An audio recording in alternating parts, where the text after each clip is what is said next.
Allez, le plateau de l'invité politique du lundi sur Actu Matin, Clotaire Olide, bonjour. Bonjour, monsieur Adanedian. Je vous reçois en compagnie de André Dossa. Vous êtes membre du bloc républicain. Au regard de l'actualité liée à votre parti politique, on est bien tenté de vous demander comment s'est réveillé le bloc ce matin. Merci beaucoup. Bonjour à tous les téléspectateurs de Canal 3. Je voudrais vous répondre que le bloc républicain se porte bien. Le bloc se porte bien et mène ses activités telles que son agenda l'a prévu. Nous faisons des ateliers, nous faisons des sorties sur le terrain, nous continuons d'enregistrer les militants. En tout cas, tout ce qu'un parti fait, nous sommes en train de le faire. Vous défrayez surtout aussi la chronique. Le bloc républicain tient le haut du pavé des sujets d'actualité en ce moment et ce n'est pas forcément de bonnes nouvelles. Non, cela dépend de l'appréciation de chacun. Nous, comme je l'ai dit, le bloc républicain mène ses activités conformément à son agenda.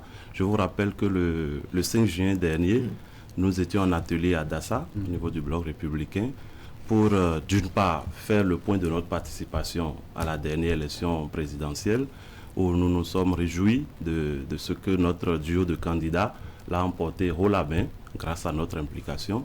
Et pour également relancer le processus de mise en place des structures de base du parti, parce que jusque-là, le parti ne fonctionne qu'avec des instances provisoires, transitoires, et c'est le prochain congrès qui devra mettre en place des structures définitives. Et pour cela, il faut que déjà depuis la base, les structures qui doivent participer à ce congrès soient mises en place.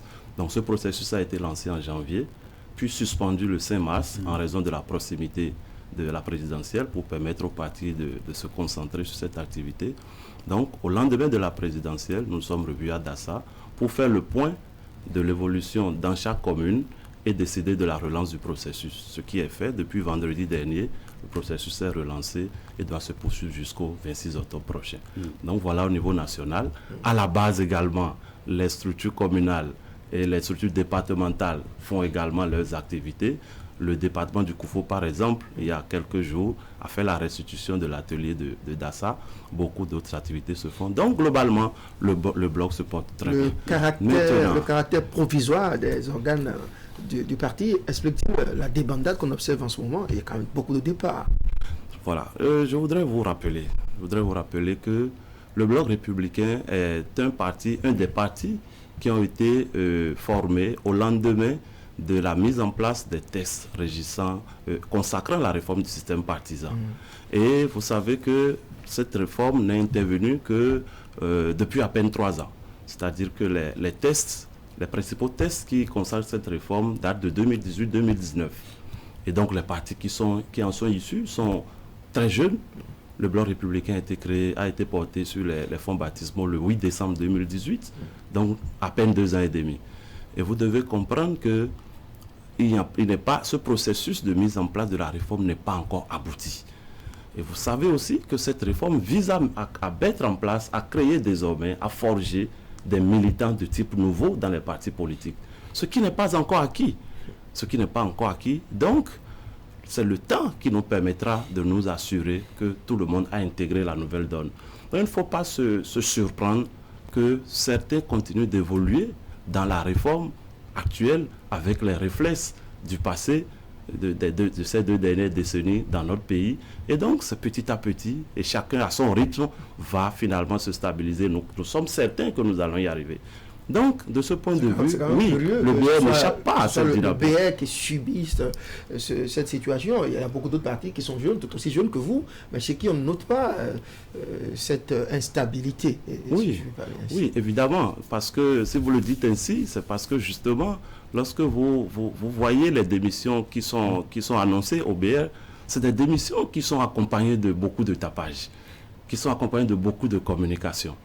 Et je vous donne l'exemple de ce que vous avez entendu la dernière fois. 400 militants du BR sont partis. C'est pour en édulcorer l'impact. Non, pas du tout.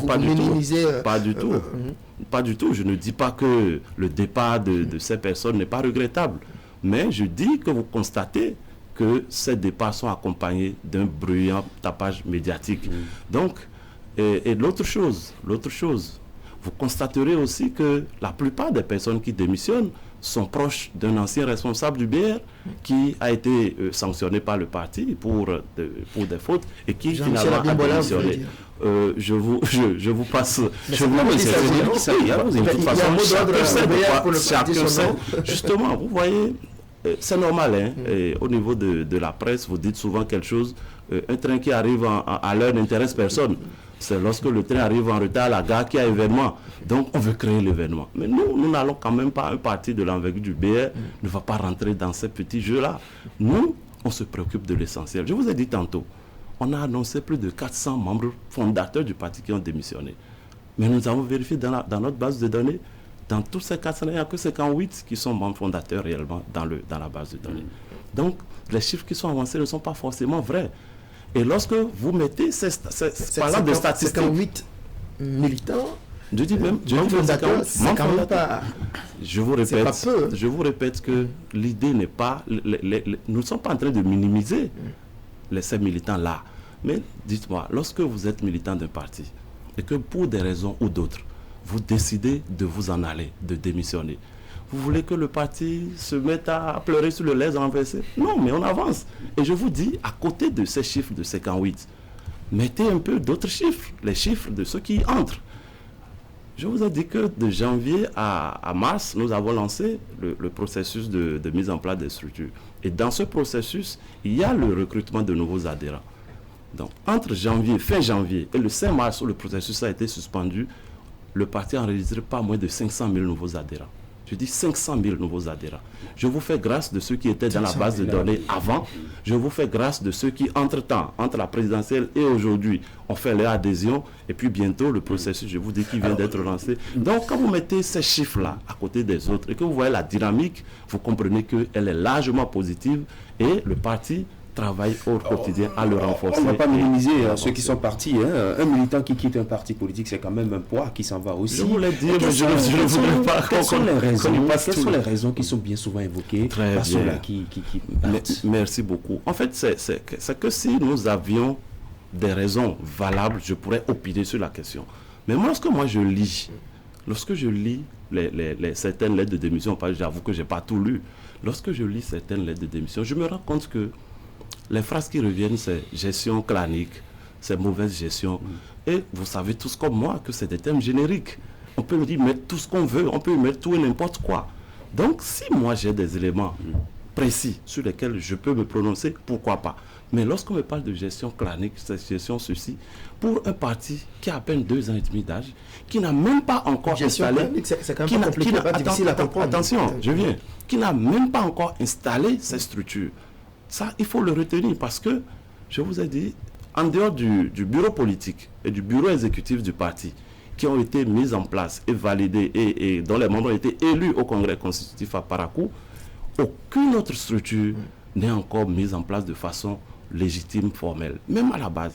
Alors, à partir de ce moment-là, où à chaque activité, il faut mettre en place des structures ad hoc, en attendant que les structures définitives, formelles se mettent en place, je suis tenté de dire de quoi parle-t-on. Et je vous dis également, on n'a que 2 ans et demi d'âge et vous savez qu'entre-temps, il n'y a pas encore eu de grands mouvements dans l'espace administratif, politique, ainsi de suite, pour qu'on puisse dire qu'il y a eu des opportunités que le parti ne les a pas saisies. À partir de ce moment, je trouve encore une fois que ce concept, moi, me paraît flou et vague. Alors que vous pensez que précisions, je suis prêt à y répondre. Bien géré, bien organisé, Biotchané, il gère bien, c'est votre opinion?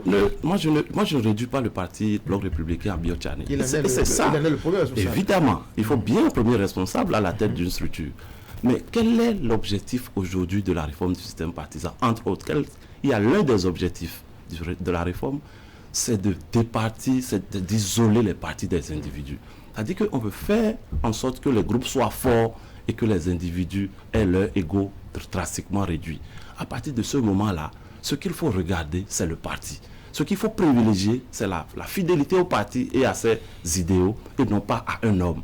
Donc pour moi, le président, le SGN Abdoulaye Biotchané est un homme. C'est lui qui a aujourd'hui à charge la gestion du parti Bloc républicain. Il va faire ce qu'il peut, mais chacun de nous militants du parti, à chaque niveau, nous devons aussi apporter notre contribution, nous devons jouer notre partition. C'est lorsque le parti sera bien enraciné et qu'il y aura suffisamment de possibilités, d'opportunités, que chacun pourra réaliser son ambition dans le grand ensemble.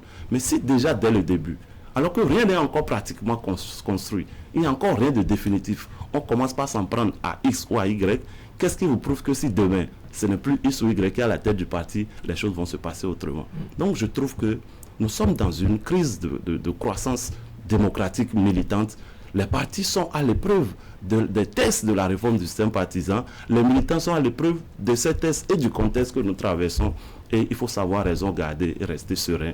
Et l'avenir nous démontrera que nous n'avons pas eu tort de faire comme nous le faisons. Et vous, le terrain semble balisé pour vous. En tout cas, vous dans votre zone, je veux dire, votre région, le plateau, avec le départ de Jean-Michel Abimbola et tous ceux qui l'ont suivi, ça vous met dans une position de force, n'est-ce pas? En tout cas, je vous dis encore une fois, je ne souhaiterais pas que nous personnalisions le débat.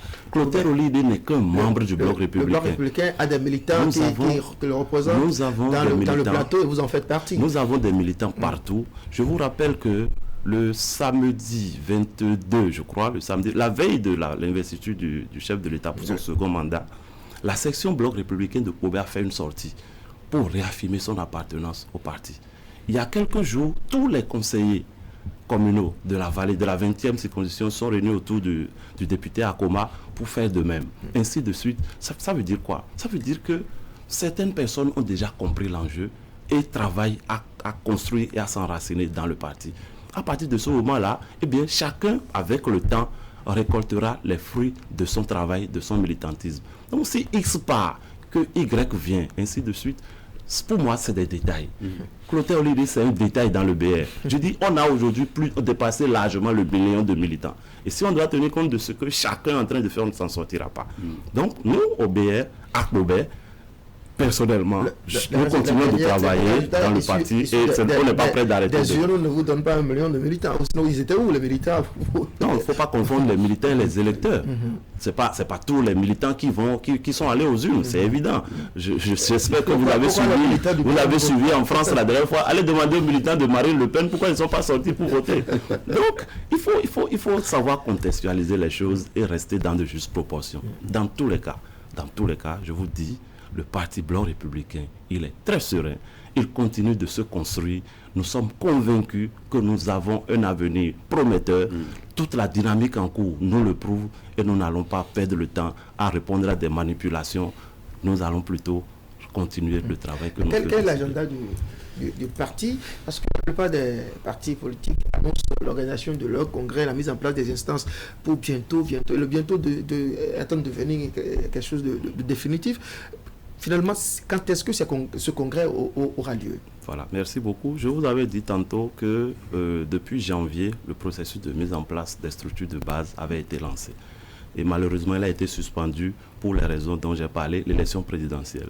Donc, si ça n'avait pas été suspendu à la date d'aujourd'hui, je crois que si nous n'avions pas fini, nous serions en train d'aller vers la fin.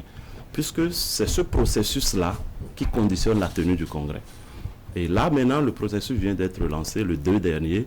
Il y a une série d'actions, d'activités qui doivent être menées au niveau départemental, au niveau communal. Ensuite, les arrondissements, les villages et tout. Et tout ça est censé nous conduire jusqu'au 26 octobre prochain.